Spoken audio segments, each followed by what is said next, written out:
Welcome back. Karissa Niehoff from the National Federation of State High School Federations is with us. And we're going to talk a little bit, we're starting to see people going back to school. We're starting to see some activities coming back on. Tell us some positive things going on that we might not even be aware of as we kind of roll into more normal, at least. Yeah, well, it's hard to say that there would be silver linings when it comes to COVID-19, but there actually have been some positives, and we're starting to see more of them emerge as kids re-engage.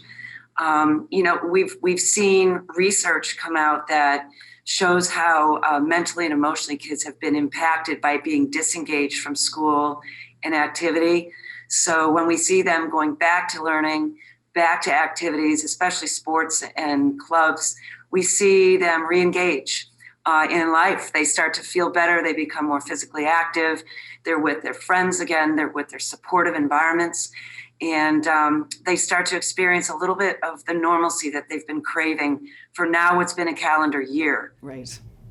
Well, and now thankfully our weather is getting better, so we can have kids be outside and engaging that way as well. But talk to us a little bit about like the performing arts, because kind of sports have been able to navigate this a little bit better than performing arts. And so how are we going to get kids back in the theater and things like that?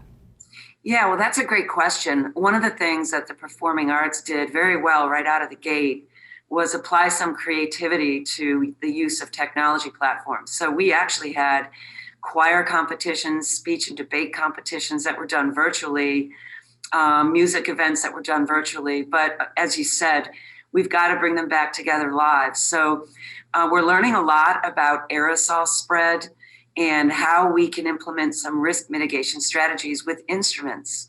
So, for example, our aerosol study has revealed that wearing a mask with a slight opening in the mask for the aperture of the instrument and a bell cover on the end of the instrument can actually make a big difference in reducing the spread of aerosol.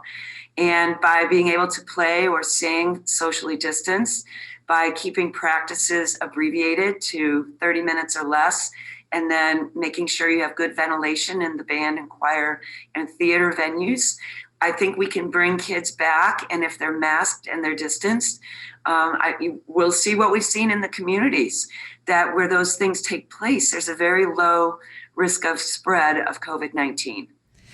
Well, thank you so much for the great information, and thank you for keeping this important topic in the forefront so that we're making strides forward all the time. Thank you so much, Karissa. Thank you for all that you do as well, and I hope everyone out there remains well. Thank you. Cross Schools is growing. We'll get the scoop next.